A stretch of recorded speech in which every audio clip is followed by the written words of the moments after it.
Со или без македонците, албанците ќе продолжат на патот кон Европската унија и НАТО, иако референдумот не успее. Се огласи несудениот советник на премиерот Заев Абедин Зембири, поранешен пратеник и командант на УНА во 2001 година во Кумановско-Липковскиот регион, кој на својот Facebook профил со наслов Реципроцитет на меѓуетничко почитување појасни дека албанците нема повеќе да го трпат непочитувањето од македонците.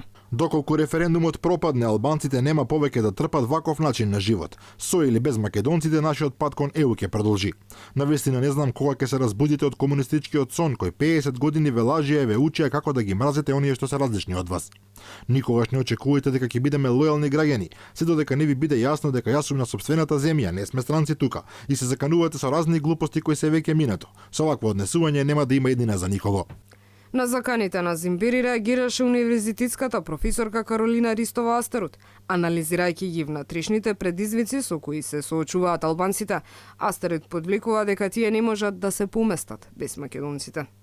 Намалете со агресијата, уцените и заканите. Нигде вие не мрдате без македонците, бугарите и словените, или како што веќе милувате да ги викате. За подсетување на толка број држави, членки баш на словените, внатре во ЕУ, 6 засега, почнувајќи од една од поголемите, Полска.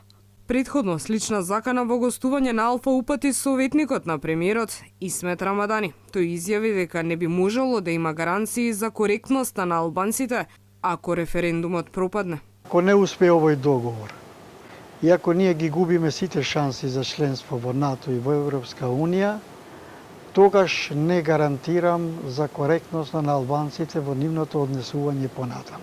И националниот координатор за НАТО Стево Пендаровски, коментирајќи ги последните шпекулации дека во завршницата на преговорите меѓу Белград и Приштина, големите сили на маса го ставиле припојувањето на Северно Косово кон Србија.